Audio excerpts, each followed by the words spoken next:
Hello mga mamshi, ngayon ay magluluto tayo ng ginataang gulay with alimasag.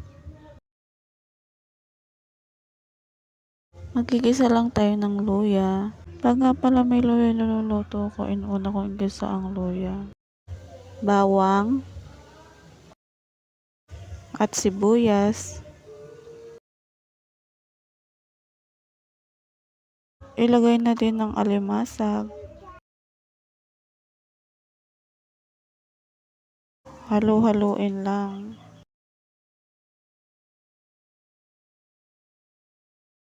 Pwede na ding isunod ang kalabasa. Haluin lang natin ulit.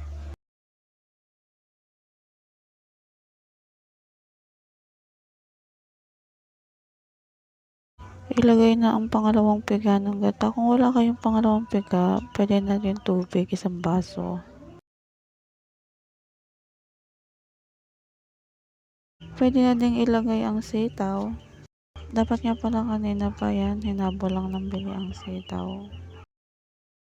Lagyan lang natin ng isang basong tubig. Pagkulo, ilagay na ang siling green at kakang gata.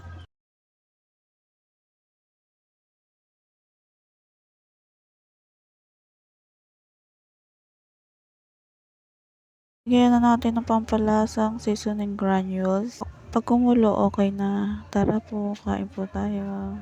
Thank you for watching.